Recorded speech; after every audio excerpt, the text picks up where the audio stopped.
এবারও ইউএসএতে 2 দিন ঈদ করা হয়েছে।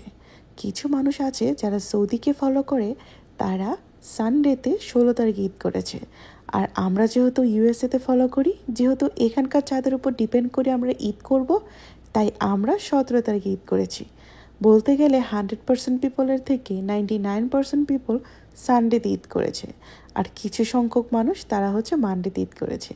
যেহেতু আমাদের আজকে ঈদের দিন, সকাল থেকে ঈদের দিনটা একদম সাধারণ দিনের মতন লাগলো। যখন আমার হাজব্যান্ড মাংস নিয়ে বাসে এসেছে আর রান্নাবান্না হচ্ছিল, তখনই মনে হলো এই যেন ঈদের আমেজ বয়ে আসলো। তাই আজকে ঈদের ব্লগ নিয়ে হাজির হয়ে গিয়েছি। হাই এভরিওয়ান, আসসালামু আলাইকুম, welcome back to my channel. কেমন আছেন সবাই?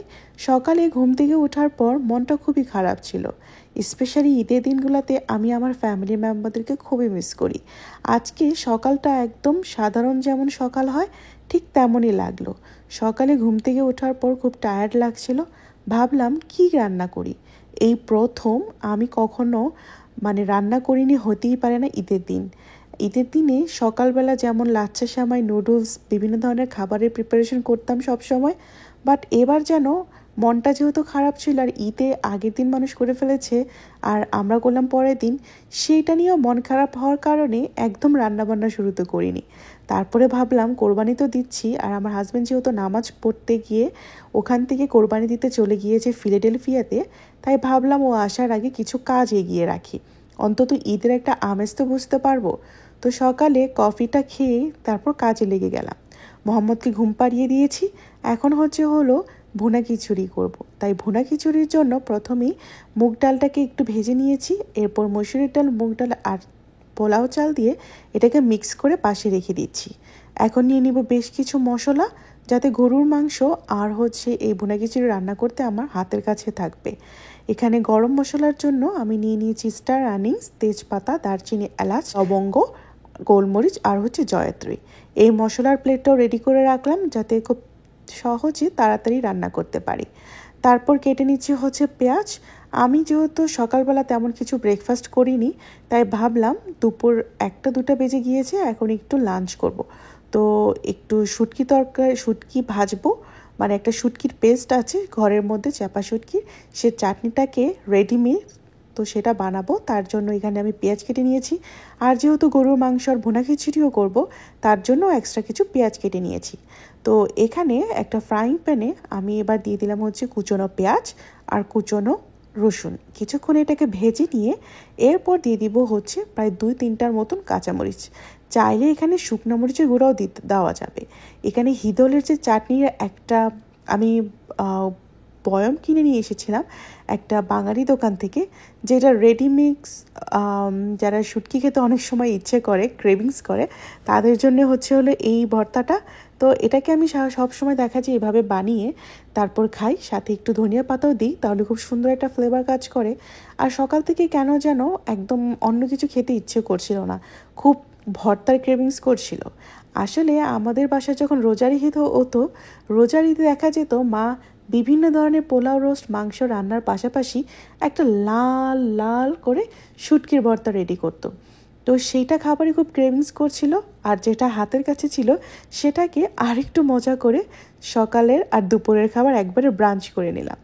তারপর 3টার দিকে আমি একটু ন্যাপ নিয়ে উঠে এবার আমি একটা ডিজার্ট বানিয়ে ফেলবো। সবসময় তো সেমাই এই ধরনের ডিজার্টগুলো করা হয়, ভাবলাম পুডিং বানিয়ে ফেলি। এখানে প্রথমে আমি একটা ফ্রাইং প্যানে চিনি আর পানি দিয়ে একটা সিরাপ বানিয়ে নিব। যেহেতু পুডিংয়ের মধ্যে ক্যারামেলটা খুব সুন্দর লাগে দেখতে, তাই আলাদা করে এটা ফ্রাইং প্যানে আমি ক্যারামেলটা বানিয়ে নিচ্ছি। এই একদম কম লো আঁচে রাখবো, যাতে একদম ক্যারামেলটা পুড়ে না যায়। তো ক্যারামেলটা হয়ে যাওয়ার পর এবার যে বাটিটার মধ্যে বা মলটার মধ্যে আমি পুডিংটা বসাবো, তার মধ্যে দিয়ে এটাকে খুব সুন্দরভাবে ছড়িয়ে রেখে দেব। এখন একটা মিশ্রণ বানিয়ে নিতে হবে। তার জন্য আমি ডিম নিয়েছি, আর এখানে এভাপোরেটেড যে মিল্ক, ক্যানের মিল্ক, সেটা নিয়েছি। চাইলে নর্মাল দুধটাকে ঠান্ডা করে সেটাও নিয়ে নেওয়া যাবে। যেহেতু বললাম আজকে একদম কিছু করতে ইচ্ছে করছে না, মনটা খুবই খারাপ লাগছিল, তাই ভাবলাম রেডিমেড কিছু বানাই। তাই এখানে ক্যানের ইভাপোরেটেড মিল্কটাকে একটা বাউলের মধ্যে আমি ঢেলে নিচ্ছি। 2টা ক্যানের জন্য একটা কনডেন্স মিল্ক একদম এনাফ। চাইলে কনডেন্স মিল্কের পরিবর্তে চিনিও দেওয়া যেতে পারে, বাট এটা দিলে কিন্তু আমার মনে হয় অনেক ক্রিমি টেক্সচার আসে এই পুডিংটার মধ্যে, খেতে খুব ভালো লাগে। 2টা এভাপোরেটেড মিল্কের সাথে একটা কনডেন্স মিল্ক নিয়েছি। তারপর ভেঙে দিব কয়েকটা ডিম। আমি 4টা ডিম নিয়েছি, চাইলে 3টা ডিমও দেওয়া যাবে। এবার হ্যান্ড বিটার বা ইলেকট্রিক বিটারের মাধ্যমে খুব ভালো করে 5 মিনিটের মতন এটাকে মিক্স করে নিতে হবে, যাতে কোনো লাম্প না থাকে আর ডিমের সাদা অংশটা যাতে খুব সুন্দর করে মিক্স হয়ে যায়। এখন যে মলটার মধ্যে আমি ক্যারামেল বানিয়েছি তার মধ্যে দুধের মিশ্রণটাকে দিয়ে এবার একটা বড় পাত্রের মধ্যে পানি দিয়ে একটা স্ট্যান্ড বসিয়ে দিব। তার মাঝ বরাবর যে মলটা আমি মধ্যে পুডিং বানাবো সেটা বসিয়ে দিয়ে ঢেকে দিব মিডিয়াম টু লো এই আঁচটার মধ্যে 30 মিনিটসের মতো। একটু পর চেক করে দেখলাম চারোদিকে এটা একদম শক্ত হয়ে এসেছে। একটা টুথপিকের মাধ্যমে একটু চেক করে নিলাম, দেখলাম কোনো লাম্প আসছে না, তার মানে পুডিংটা রেডি হয়ে গিয়েছে। এখন ফ্রিজে রেখে দিয়েছি সেট করার জন্য।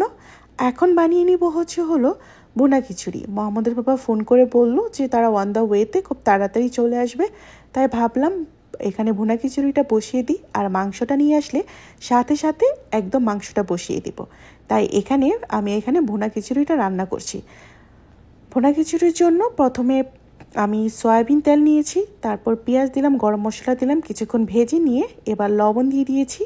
এখন দিয়ে দিব 1 টিস্পুনের মতন হলুদের গুঁড়ো, আদা বাটা। এখন খুব ভালো করে মশলাটাকে একটু কষিয়ে নিয়ে আমি তার মধ্যে যে চাউলটাকে মিক্স করে রেখেছিলাম সেটাকে খুব ভালো করে ধুয়ে রেখেছি। এখন সেই চাউলটাকে এটার সাথে মিক্স করে এই ডাল আর চাউলটাকে কিছুক্ষণ ভেজে নিব। কিছুক্ষণ ভাজা হয়ে গেলে মানে লো টু মিডিয়াম থাকবে চুলার ফ্লেম, তারপর এটার সাথে গরম পানি দিয়ে এই খিচুড়িটাকে রান্না করে ফেলবো। আমার কাছে মনে হয় ভুনা খিচুড়িটা একটু ভুনা ভুনা বা একটু ড্রাই থাকলে কিন্তু খেতে বেশ লাগে, তবে দমে দমে বানালে কিন্তু চাউলটাও সিদ্ধ হবে আর খেতেও ভালো লাগবে। এখন কিছুক্ষণ পর যখন দেখলাম পানিটা একদম কমে গিয়েছে, এখন এটাকে একদম লো আঁচে নিচে একটা তাওয়া দিয়ে এটাকে দমে বসিয়ে দিব। আর মোহাম্মদের বাবাও চলে এসেছে। এখন আমি সেই কন্টেনারে থেকে মাংসগুলো সুন্দর করে প্যাকিং করব। এ হচ্ছে আমাদের কোরবানির মাংস। আমরা এবারও গরুর কোরবানি দিয়েছি, মানে 1 ভাগা। তো এটা হচ্ছে আমাদের বাসা থেকে 2 আওয়ার দূরে একটা ফার্ম, সেখানে অনেক বাঙালিরা একসাথে কোরবানি দিয়ে থাকে। এখানে কলিজা আর ফ্যাপসা যেটা আছে সেটাকে এবার সেপারেট করে নিচ্ছি। কিছু সংখ্যক নিচ্ছি আজকে মাংসের সাথে রান্না করার জন্য, আর কিছু সংখ্যক আলাদা করে রাখছি যাতে এই জিপলক ব্যাগগুলোর মধ্যে আমি রেখে দিতে পারি। এখন এখানে মোহাম্মদের বাবা আমাকে অনেক হেল্প করছে। মোস্ট অফ দ্য মাংস তো কেটে আনা হয়েছে, তারপরে যেগুলো বড় বড় পিস করা আছে সেগুলোকে ছোট ছোট পিস করে এবার জিপলকে রেখে দিব। আগে মাংসটা বসিয়ে নিই। এখন মাংসটাকে ধুয়ে তার মধ্যে দিয়ে দিলাম দারুচিনি, স্টার অ্যানিস, তেজপাতা, এরপর যে গরম মশলাগুলো আমি রেখেছিলাম সবগুলো দিয়ে দিলাম প্রায় এখানে 1 কাপের মতন আদা বাটা, রসুন বাটা। একসাথে দিয়ে দিব 2 টেবিল স্পুনের মতন হলুদের গুঁড়ো। যেহেতু মাংসের পরিমাণটা একটু বেশি তাই মশলাটাকে আমি একটু বেশি দিচ্ছি। এখানে ধনিয়ার গুঁড়ো দিয়ে দিলাম এবার জিরা গুঁড়ো প্রায় আমি 3 টিস্পুনের মতন দিয়েছি। তারপর দিয়ে দিলাম 2 টেবিল স্পুনের মতন মরিচের গুঁড়া, লবণ, আর দিয়ে দিব তেল। এখন খুব ভালো করে এটাকে একটু মাখিয়ে নিব। হাত দিয়ে মাখাতে যেহেতু অনেকটাই পেন লাগে, আর যেহেতু এখানে অনেক সংখ্যক মাংস, তাই এখানে আমি এই যে খুন্তি সেটা দিয়ে খুব ভালো করে নিয়ে নিচ্ছি। তারপর যে পেঁয়াজগুলো কুচি করে রেখেছিলাম, এখন সে পেঁয়াজগুলোর সাথে মাংসটাকে আরও কিছুক্ষণ মেখে নিব। এখন এটাকে বেশ কিছুক্ষণ কষিয়ে নিব। কষানো পর্যায়ে হয়ে গেলে এখন ঢেকে দিয়েছি এটাকে কিছুক্ষণ সেদ্ধ করার জন্য। 2 আওয়ার্সের মতন লেগেছে এই মাংসটাকে রান্না করার জন্য। আর মাংস থেকে যেহেতু অনেক পানি উঠেছে তাই এর মধ্যে কোনো এক্সট্রা পানি দেওয়ার দরকারই হয়নি। এই মাংসের পানি দিয়ে মাংসটাকে রান্না করেছি। এই হচ্ছে মাংসটার লাস্ট লুক, যে কষাতে কষাতে যে একদম কালো হয়ে গিয়েছে আর এটা যে সেদ্ধ হয়ে গিয়েছে তা কিন্তু দেখতেই বোঝা যাচ্ছে। এরপর মাংসটা হওয়ার পর এবার আমি চলে এসেছি এগুলোকে প্যাকিং করার জন্য। যারা প্রতিবেশী আছে আর আত্মীয় স্বজন আছে তাদের জন্যই আমি এভাবে প্যাক করে দেন এগুলোকে ফ্রিজে রেখে দিব। এখন ভুনা খিচুড়িটাও রেডি হয়ে গিয়েছে আর মাংসটাও রেডি হয়ে গিয়েছে। এখন হচ্ছে আমাদের ঈদ স্টার্ট হলো। মোহাম্মদের পাপা বাসা আসার পর আমরা সবাই ঘরে নতুন জামা পরেছি, আমি, মোহাম্মদের পাপা, মোহাম্মদ। তারপর এখন হচ্ছে আমরা ডিনার করতে বসলাম। রাত্রি 11:30 বাজে, তখন মনে হলো যে এই বুঝি ঈদ আজকে স্টার্ট হলো। দেন আমরা একসাথে বসে এবার হচ্ছে ডিনারটা এনজয় করব। রাত্রের তখন 11:30 বাজে, ডিনারটাও ডান। এই পর্যায়ে মোহাম্মদের বাবা বলছে তখন 12 PM এর মতন বাজে যে চলো আমরা বাইরে থেকে ঘুরে আসি, তাহলে আরেকটু ঈদের ফিলিংস হবে। সকাল থেকে মনটা খুব খারাপ ছিল, মনে হচ্ছিল যে না আজকের ঈদটা মনে হয় হবেই না বা তেমন কোনো আনন্দ লাগবেই না। বাট আসলে ঘরে মানুষ আসলে ঈদটা আসলে ফুল ফিল আসে। এখন যে পুডিংটা আমি বানিয়ে রেখেছি, সে পুডিংটাকে এবার হচ্ছে প্লেটের মধ্যে সার্ভ করব। তো ফার্স্টে একটা নাইফের মাধ্যমে চারোদিক দিয়ে একটু কেটে নিয়েছি। এখন হচ্ছে প্লেটের মধ্যে এবার সার্ভ করছি। এই হচ্ছে ফাইনাল লুক পুডিংয়ের। পুডিংটা যেমন লুকটা বেস্ট হয়েছে, খেতেও কিন্তু আমার বেশ ভালো লাগে। আমার কিন্তু অনেক পছন্দের ডিজার্টের মধ্যে একটা হচ্ছে পুডিং। আমার মতন কারা কারা পুডিং পছন্দ করেন সেটা কিন্তু কমেন্টস বক্সে জানাতে একদম ভুলবেন না। অনেক মানুষই আছে যারা ঈদের দিন পুডিং ছাড়া তাদের দিনটা একদম অসম্পূর্ণ থাকে।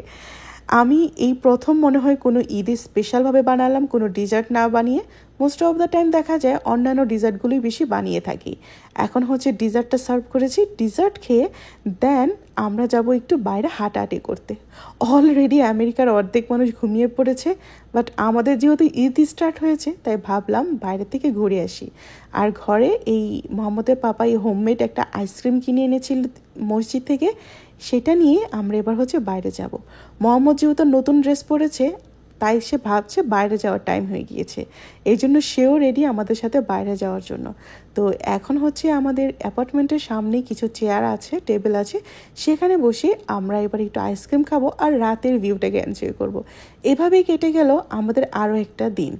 এই ঈদের দিনটা আমার খুব মনে থাকবে, কারণ ঈদের দিনগুলো না এনজয় করতে আমার বেশ ভালো লাগে। আমার মতন হয়তো আপনারাও ঈদের দিন এনজয় করতে খুব পছন্দ করেন।